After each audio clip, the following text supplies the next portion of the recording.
Donc, ce matin, nous continuons dans le même message, la colère de Dieu contre Jonas. Nous allons lire les versets 5. On va encore reprendre le verset 5 jusqu'au verset 7. Il est écrit, « Les mariniers eurent peur, ils imploraient chacun leur Dieu, et ils jetèrent dans la mer les objets qui étaient sur le navire, afin de le rendre plus léger. Jonas descendit au fond du navire, se coucha et s'endormit profondément. Le pilote s'approcha de lui et lui dit, « Pourquoi dors-tu? Lève-toi, invoque ton Dieu. Peut-être voudra-t-il penser à nous et nous ne périrons pas. » Et ils se dirent l'un à l'autre, « Venez, tirons au sort pour savoir qui nous attire ce malheur. » Ils tirèrent au sort et le sort tomba sur Jonas. Nous allons nous arrêter là pour le message de ce matin. Et, voyez mes amis,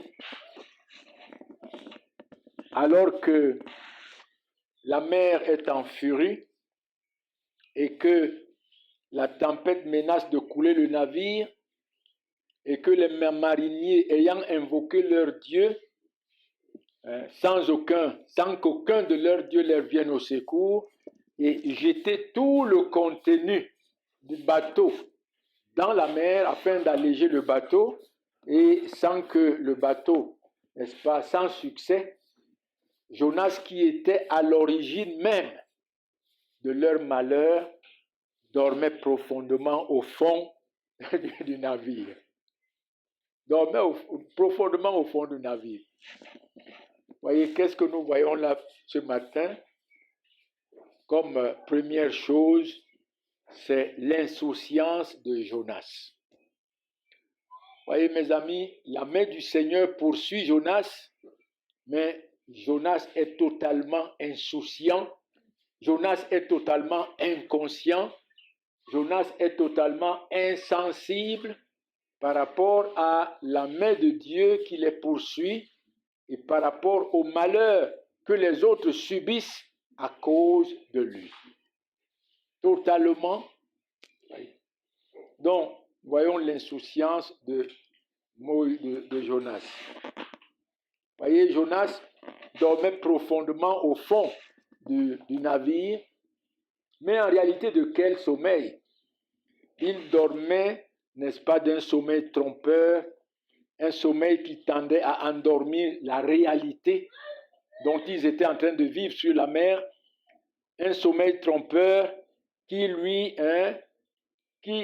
procurait une fausse paix et une fausse sécurité, alors que la main de Dieu était sur lui.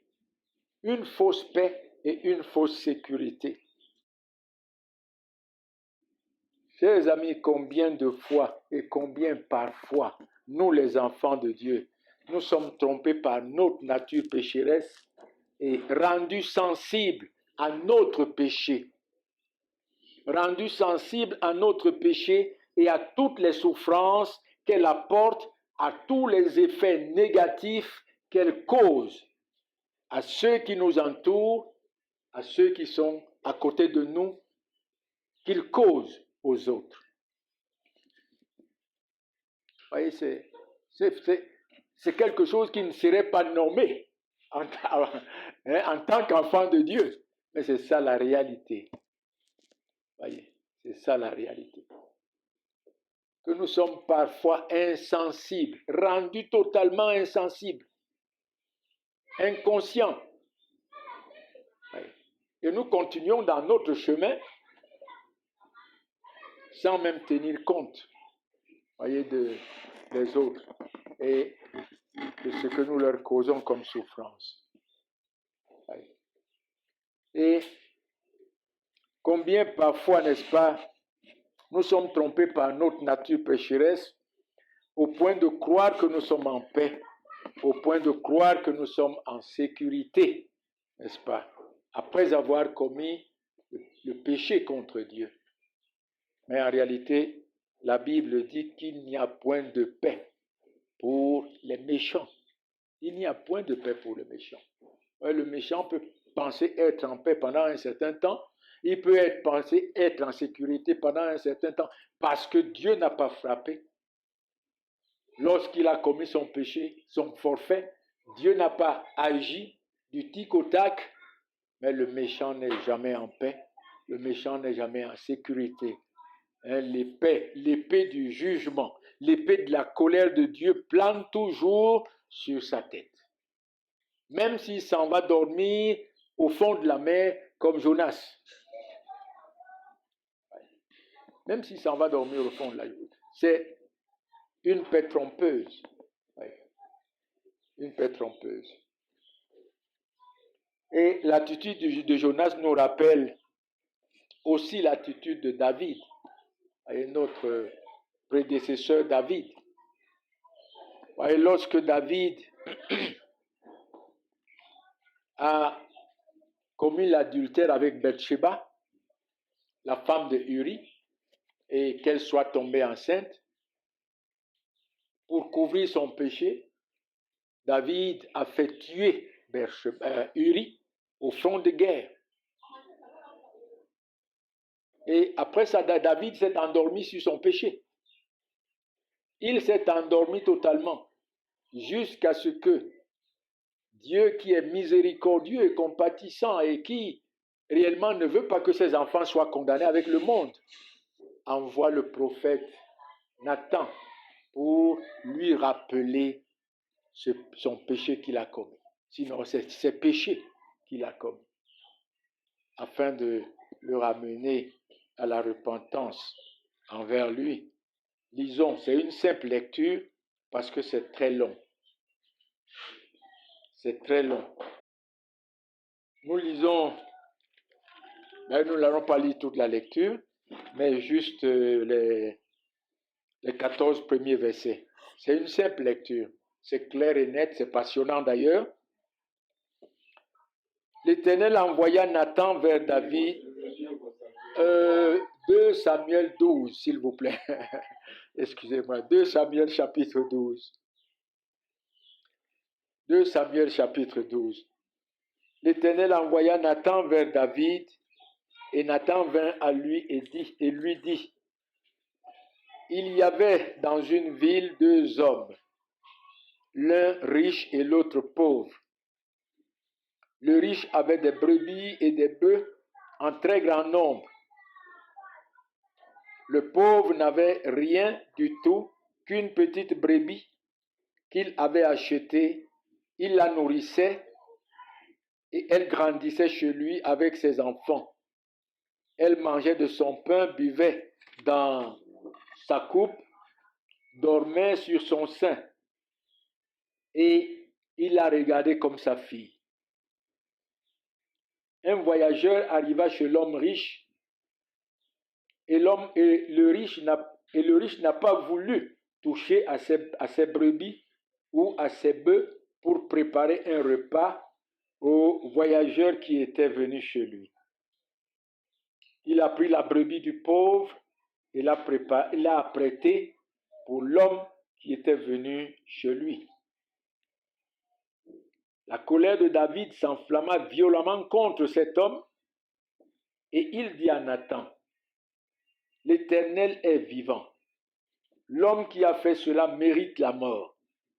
Et il rendra 4 bœufs pour avoir commis cette action et pour avoir été sans pitié. Verset 7. Et Nathan dit à David, tu es cet homme-là. Ainsi parle l'Éternel, le Dieu d'Israël. Je t'ai oint pour roi sur Israël et je t'ai délivré de la main de Saül. Je t'ai mis en possession de la maison de ton maître. J'ai placé dans son sein les femmes de ton maître, et dans ton sein les femmes de ton maître, et je t'ai donné la maison d'Israël et de Juda. Et si cela avait été peu, j'aurais encore ajouté. Pourquoi donc as-tu méprisé la parole de l'Éternel en faisant ce qui est mal à ses yeux? Tu as frappé de l'épée Uri, le Héthien. Tu as pris sa femme pour en faire ta femme. Et lui, tu l'as tué par l'épée des fils de Ammon. Maintenant, l'épée ne s'éloignera jamais de ta maison parce que tu m'as méprisé et parce que tu as pris la femme d'Uri, le Héthien, pour en faire ta femme. Ainsi parle l'Éternel. Voici, je vais faire sortir de ta maison le malheur contre toi et je vais prendre sous tes yeux tes propres femmes pour les donner à un autre qui couchera avec elles à la vue de ce soleil. Car tu as agi en secret et moi, je ferai cela en présence de tout Israël et à la face du soleil. David dit à Nathan, j'ai péché contre l'Éternel. Et Nathan dit à David, l'Éternel pardonne ton péché. Tu ne mourras point, mais parce que tu as fait blasphémer les ennemis de l'Éternel en commettant cette action, le fils qui t'est né mourra. Amen. Et effectivement, vous voyez, ce fils était né et David a voulu encore la lutter contre la volonté de Dieu. Parce qu'il a pris 7 jours de jeûne sans manger et sans boire pour que Dieu pardonne son péché et ne tue pas l'enfant. Pourtant, Dieu lui avait pardonné son péché, mais Dieu lui a dit, je jugerai quand même ton péché par la mort de ton enfant. Il a fait 7 jours de jeûne sans boire, sans manger, jusqu'à ce que l'enfant meure. On vient lui dire, mais maintenant que l'enfant meurt, elle est morte, mon Seigneur. Lève-toi, mange quelque chose. Voyez mes amis, David, après avoir commis son forfait, s'est endormi et dans une fausse paix, dans une fausse assurance. Mais Dieu ne dormait pas. Jonas est parti s'endormir profondément. Mais Dieu ne dormait pas. La main de Dieu était toujours sur le bateau. La main de Dieu était toujours en train de balloter le bateau, de part et d'autre, comme si le bateau allait se noyer. Heureusement, Nathan, après avoir parlé à David, le cœur de David a été vraiment touché. Il a reconnu son péché et il s'est repenti. C'est après cela que David va composer le psaume 51. Ô Dieu, aie pitié contre moi, ô pitié de moi. Et dans ta bonté, selon ta grande miséricorde, efface mes transgressions. Malheureusement, ce que nous voyons ici avec Jonas, ce n'est pas, n'est-ce pas, la même chose. Nous voyons que Jonas s'est endurci de plus en plus. Et cela nous ramène à la deuxième vérité que nous voyons dans notre texte au verset 6. Revenons dans Jonas. Le verset 6 nous dit ceci. Le pilote s'approcha de lui et lui dit, pourquoi dors-tu? Lève-toi, invoque ton Dieu. Peut-être voudra-t-il penser à nous et nous ne périrons pas. Voilà comme Dieu avait envoyé Nathan vers David. Ici, Dieu envoie le pilote pour aller réveiller, n'est-ce pas, Jonas, et pour l'amener à reconsidérer la situation qu'ils étaient en train de vivre. Mais nous voyons que dans ce verset, Jonas est resté de marbre, comme si la situation ne le concernait pas du tout. Oui. l'endurcissement du cœur de Jonas.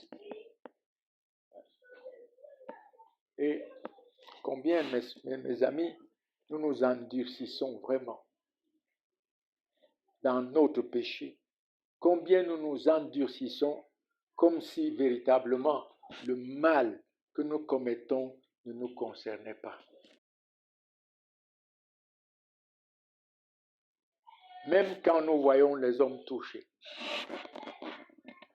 comme si ce que nous avons fait ne nous concernait pas. Un peu même comme si cela était justice. Jonas s'est endurci et nous voyons l'endurcissement de Jonas ici. Il n'a point invoqué l'Éternel qui d'ailleurs pouvait les sauver dans sa grâce. Jonas n'a pas invoqué l'Éternel comme les autres l'ont fait. Et Jonas n'a point reconnu devant même le pilote qu'il était à l'origine du malheur qui leur arrivait dans la mer, sur la mer. Voyez, Jonas s'est endurci. Il s'est endurci. Que le Seigneur nous donne la grâce d'être sensible à notre péché.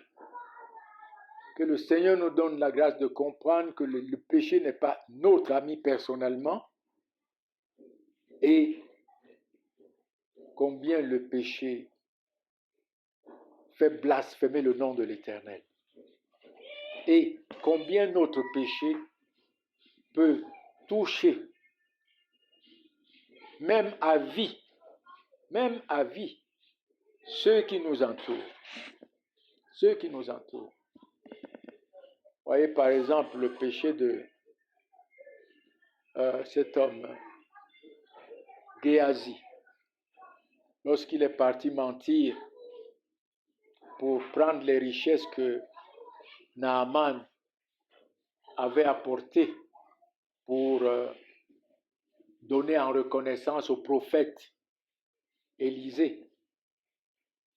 D'abord au premier plan, il est venu pour l'acheter. Mais lorsqu'il a été guéri, il a voulu quand même que cela soit par une simple reconnaissance. Mais Élisée lui dit non, je ne prendrai même pas. Et Nathan passe, Géasi passe par derrière, alors que Naaman et sa compagnie rentraient en Syrie. Il s'en va les trouver en chemin, il leur dit, mon maître, le prophète, a eu de la visite. Il a besoin de tant. Naaman n'a même pas posé, ne s'est pas posé de questions. On lui a donné. Peut-être même qu'on lui a donné plus que ce qu'il a demandé. Mais pendant ce temps, Dieu était en train de dire à Élisée, ouvre les yeux, regarde Géasi là-bas. Regarde ce que Géasi est en train de faire. Lorsque Géasi est venu, il lui dit, ah bon, c'est le moment de s'enrichir. Et selon ce que l'Éternel avait prononcé, il dit que tu seras lépreux, toi et toute ta famille. Toi et toute ta famille. C'est Géasi qui a péché, mais sa famille payait le même prix de son péché que lui. Voyez mes amis, que le Seigneur nous donne la grâce, premièrement d'être sensible, de comprendre que véritablement nous avons péché. Et deuxièmement, n'est-ce pas, de nous repentir.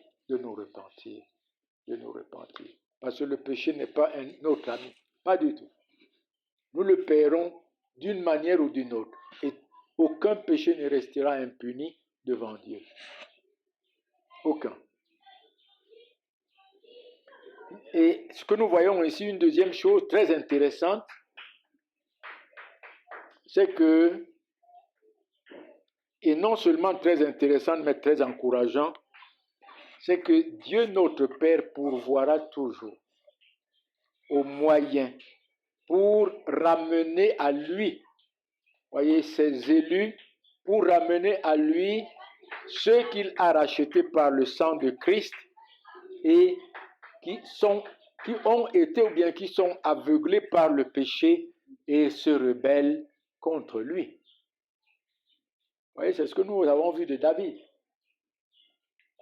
David s'était endormi et c'est ce que nous voyons encore ici de ce pilote. En réalité, le pilote n'est pas descendu de lui-même. C'est Dieu qui a ordonné souverainement à ce pilote d'aller en bas parce que quelqu'un se trouverait en bas. Et voyez, Dieu a voulu que Jonas se réveille et qu'il tienne compte de la situation, qu'il invoque son Dieu ou bien qu'il se répande. Malheureusement, Jonas ne l'a pas fait. Mais ce qui est intéressant ici, ce n'est pas que Jonas ne l'a pas fait. David l'a fait et Jonas le fera plus tard. Nous le verrons dans notre prochain message lorsque il sera découvert à travers le sort qu'on va lancer. Ce qui est très intéressant ici, voyez, c'est cette grande bonté de Dieu envers les siens. C'est ce grand amour dont Dieu nous a aimés.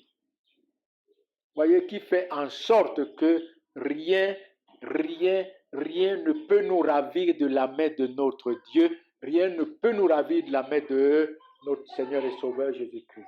Il dit, je connais mes brebis. Elles me connaissent. Elles entendent ma voix et je leur donne la vie éternelle. Je leur donne la vie éternelle et elles ne périront point. Elles ne périront jamais. Et nul ne peut les ravir de ma main. Nul. Non seulement de sa main, mais nul ne peut les ravir de la main de mon Père. Et il dit, mon Père est plus grand que tous. Et voilà ce que nous voyons. Et c'est un encouragement pour nous, mes amis.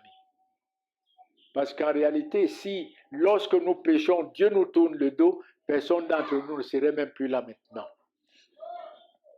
Personne d'entre nous ne serait même plus là maintenant et personne d'entre nous n'aurait jamais espoir. Parce que si Dieu nous laisse dans notre rébellion, nous ne reviendrons plus. Plus jamais. Plus jamais. Et ça, c'est vraiment un encouragement. Le juste tombe 7 fois et 7 fois, il se relève. Parce que son Dieu est miséricordieux, son Dieu est compatissant, il est lent à la colère et riche en bonté. Il est riche en bonté. Oh, je suis heureux d'avoir un Dieu comme celui-ci. Je connais mes faiblesses, je connais mes manquements, je connais mes péchés. Et je revois ici combien de fois le Seigneur m'a toujours pris par le pain, par le col de ma chemise, alors que je cours dans mon sens pour me ramener à lui. Amen. C'est ça, le grand amour dont Dieu nous a aimés en Jésus-Christ. Il pourvoira toujours aux moyens. Ce sera par la prédication de l'Évangile, ce sera par la lecture biblique, notre lecture personnelle et notre méditation de la parole, ce sera par la causerie avec les frères et ce sera même par la bouche des païens. Combien de fois, en passant par la route, j'ai entendu des païens dire des choses qui m'ont touché. Et vous savez de quoi je parle.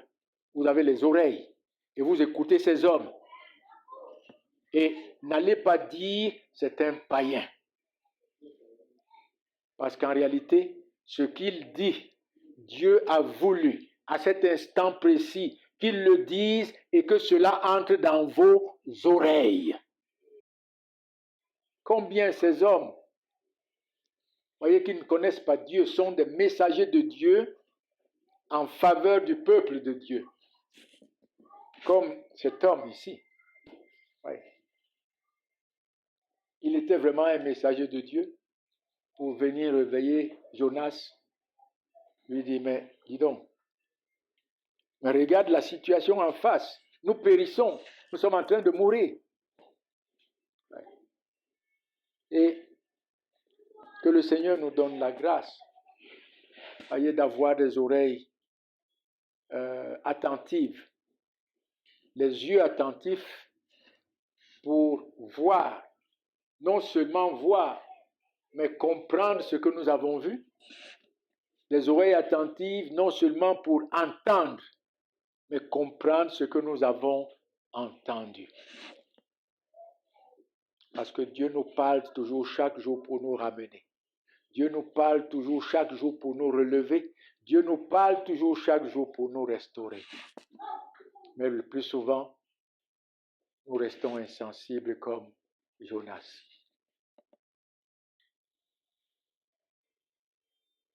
Mais cela ne le limite pas.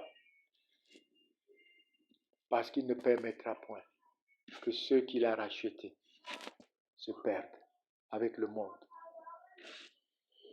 Une deuxième chose que nous voyons, c'est qu'il y a un Dieu qui sauve. Revenons dans notre texte. Verset 6. Il dit, le pilote s'approcha de lui et lui dit, pourquoi dors-tu? Lève-toi, invoque ton Dieu. Peut-être voudra-t-il penser à nous et nous ne périrons pas. Vous voyez, la deuxième chose que nous voyons ici, dans la parole de ce pilote, c'est qu'il y a un Dieu qui sauve. Qui sauve. Vous voyez, là où leurs idoles, là où leurs dieux n'ont pu les sauver, cet homme était convaincu qu'il y a un Dieu qui sauve. Et que peut-être ce Dieu serait le Dieu de Jonas.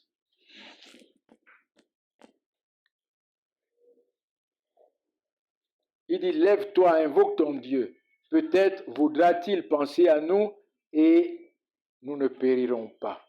Oui, mes amis, il y a un Dieu miséricordieux, un Dieu compatissant, un Dieu lent à la colère, un Dieu riche en bonté, comme nous l'avons vu, qui ne conteste pas sans cesse et qui ne garde pas à toujours sa colère. Et un Dieu qui sauve tous ceux qui l'invoquent, tous ceux qui se tournent vers lui.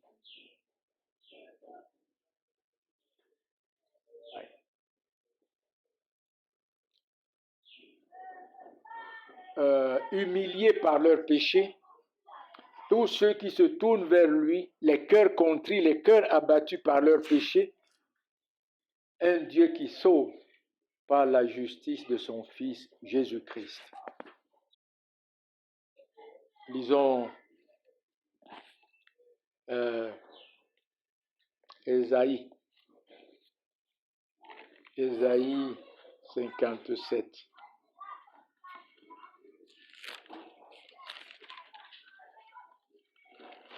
Dans Ésaïe 57, voici ce que le Seigneur dit, promettant le salut à son peuple.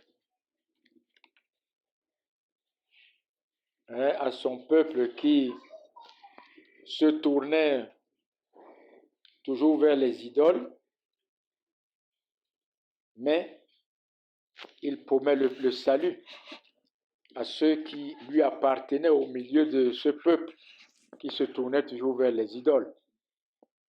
À partir du verset 15, il dit, Ésaïe 57, « Car ainsi parle le Très-Haut, dont la demeure est éternelle et dont le nom est saint. » Vous voyez, c'est le Dieu d'éternité en éternité, c'est le Dieu 3 fois saint, qui ne puis accepter le péché. J'habite dans les lieux élevés et dans la sainteté, mais je suis avec l'homme contrit et humilié. Vous voyez, c'est un Dieu de miséricorde. Il est saint. Il vit d'éternité en éternité dans sa gloire. Et à cause de sa sainteté, il frappe Il frappe tout ce qui n'est pas conforme. Il est un feu dévorant qui frappe tout ce qui n'est pas conforme à sa nature sainte et à sa nature juste. Mais en même temps, il est miséricordieux, compatissant. Il n'est pas seulement ce Dieu colère, n'est-ce pas, qui dévore, mais il est aussi un Dieu de grâce, un Dieu miséricordieux, compatissant. Mais je suis avec l'homme contrit et humilié, afin de ranimer les esprits humiliés, afin de ranimer les cœurs contrits. Je ne veux pas contester à toujours, ni garder une éternelle colère, quand devant moi tombent en défaillance les âmes, non les esprits, les âmes que j'ai faites. Amen. Voyez mes amis, il sauve. Un Dieu qui sauve, et qui sauve pleinement et parfaitement tous ceux qui se tournent vers lui par la justice de Christ, qu'il a offert sur la croix pour le péché de son peuple. Et une dernière chose que nous voyons dans notre texte ce matin, que nous devons encore signaler, revenons dans Jonas, c'est notre attitude, l'attitude que nous devons adopter devant les difficultés, devant les problèmes de ce monde qui nous assaillent. Il dit, lève-toi, invoque ton Dieu. Peut-être voudra-t-il penser à nous et nous ne périrons pas. Lève-toi, invoque ton Dieu. Voilà notre attitude. Voyez l'attitude que nous devons adopter dans les problèmes que nous rencontrons chaque jour. L'attitude que nous devons adopter devant les difficultés de chaque jour. Voyez mes amis, la solution à nos difficultés, et je parle aux enfants de Dieu, parce que les hommes du monde ne voient pas ça comme ça et ne comprendront pas ça comme ça. Je parle aux enfants de Dieu. La solution à nos difficultés, la solution à nos problèmes, quels qu'ils soient, voyez, les problèmes des enfants de Dieu, les problèmes auxquels nous faisons face ne se trouvent pas dans les mains des prophètes pour courir derrière les prophètes. Mais la solution à nos problèmes se trouve dans les mains de notre Dieu en Jésus-Christ. Dans les mains de notre Dieu en Jésus-Christ.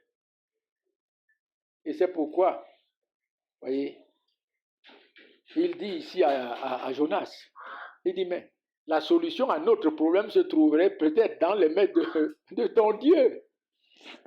Nos dieux n'ont rien pu faire. Nos dieux ont prouvé qu'ils sont morts. Nos dieux ont prouvé qu'ils sont impuissants. Mais la solution à notre problème se trouverait peut-être dans les mains de ton Dieu. Ouais. Écoutez-moi bien, vos problèmes ne se trouvent pas dans la solution, là, vos problèmes ne se trouvent pas dans les mains des prophètes, comme nous le voyons là dehors. Les hommes courent de gauche à droite. Ils sont, n'est-ce pas, dans... il y a un séminaire qui est ici en bas quelque part. Hein, allez vers le voyant, allez consulter le voyant. Ouais. Lui, il voit les problèmes, il voit les difficultés, il voit tout ce qui doit arriver et voilà, allez le consulter, la solution est dans ses mains. Mais ça, c'est carrément, n'est-ce pas, le mensonge. Parce que la solution au problème des hommes n'est pas dans les mains des hommes, mais dans les mains de notre Dieu. Lisons le psaume 51, non, le psaume 50. Le psaume 50, verset 15.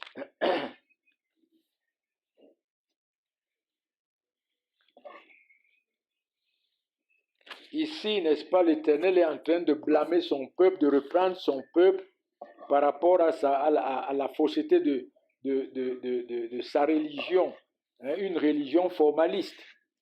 Et il est en train de leur montrer maintenant la véritable religion. Et Et il dit au verset...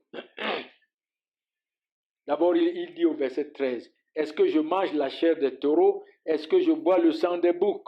Voyez. Lorsque les hommes venaient avec ces sacrifices et avec ce sang, et qu'ils ne voyaient pas que, en fait, ce sang annonçait la personne de notre Seigneur et Sauveur Jésus-Christ, l'agneau de Dieu qui ôte le péché du monde, dont le sang devait couler sur la croix pour le pardon des péchés et pour la vie éternelle. Mais ils faisaient seulement des sacrifices, ils apportaient simplement le sang, et pendant qu'ils le faisaient, leur cœur était éloigné de ce qu'ils étaient en train de faire. C'est pour ça que Dieu les reproche.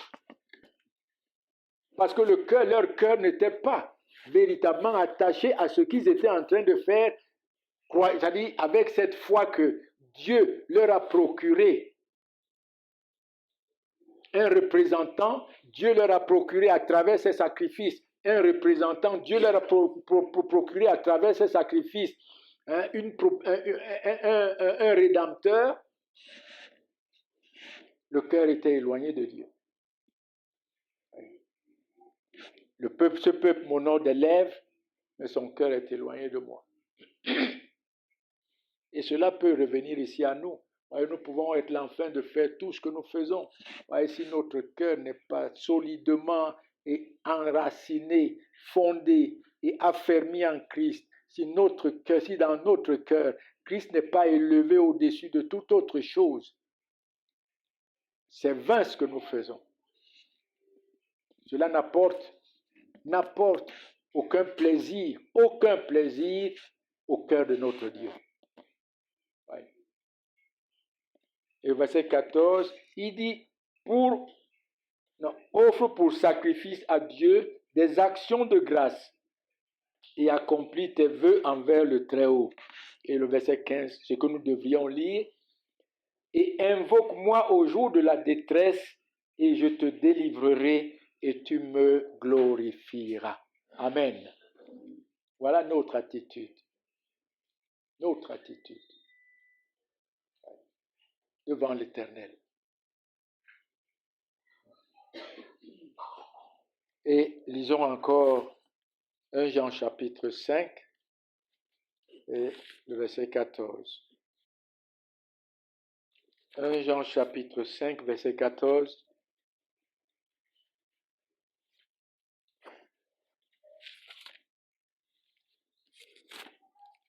Il dit, nous avons auprès de lui cette assurance que si nous demandons quelque chose selon sa volonté, il nous écoute et si nous savons qu'il nous écoute, nous savons que nous possédons la chose que nous lui demandons, que nous lui avons demandé, quelle qu'elle soit. 1 Jean chapitre 5, verset 14. Vous voyez, mes amis, nous avons auprès de notre Dieu une assurance. Quelle est cette assurance? C'est notre Seigneur et Sauveur Jésus-Christ. C'est lui qui est notre assurance. C'est lui qui est notre souverain sacrificateur. C'est lui notre assurance. Et si le Seigneur Jésus-Christ est notre assurance, tout ce que nous allons demander à notre Père, tout ce dont nous allons invoquer le Père, nous le recevrons. Amen. Et c'est parce qu'il est cette assurance que nous lisons, pour terminer, Hébreux 4, le verset 14 à 16.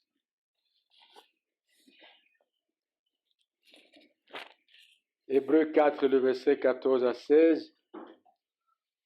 Il dit ainsi, puisque nous avons un grand souverain sacrificateur qui a traversé les cieux, Jésus, le Fils de Dieu, demeurons fermes dans la foi que nous professons, car nous n'avons pas un souverain sacrificateur qui ne puisse compatir à nos faiblesses. Au contraire, il a été tenté comme nous en toutes choses, sans commettre de péché. Approchons-nous donc avec assurance du trône de la grâce, afin d'obtenir miséricorde et de trouver grâce pour être secourus dans nos besoins. Amen. Oui, nous avons un grand souverain sacrificateur qui s'est donné lui-même en sacrifice. Non seulement il est le souverain sacrificateur, mais le sacrifice qu'il a offert, ce n'est pas le sang des taureaux et des boucs, mais c'est son propre sang qu'il a offert à Dieu son Père pour obtenir une rédemption éternelle pour son peuple. Et c'est pour cela que nous devons demeurer en lui, enracinés et fondés en lui. Et ce n'est pas un souverain sacrificateur qui soit insensible. Dans son humanité, le Seigneur Jésus-Christ a vécu ce que nous vivons. Il a vécu ce que nous vivons. Il sait de quoi nous sommes formés. Et c'est un souverain sacrificateur compatissant. Compatissant. Il connaît nos faiblesses et il connaît nos manquements. Approchons-nous donc avec assurance, parce qu'il est notre assurance. Amen. Il est notre assurance devant Dieu pour notre salut. C'est en lui que nous avons pleinement tout. Il est notre assurance devant Dieu dans la vie temporelle. Tout ce que nous demandons à Dieu par lui et en lui, nous devons être sûrs que nous l'obtiendrons. Amen. Ouais. Voilà, chers amis, le message de ce matin. Et notre prière, c'est que Dieu bénisse nos cœurs par sa parole.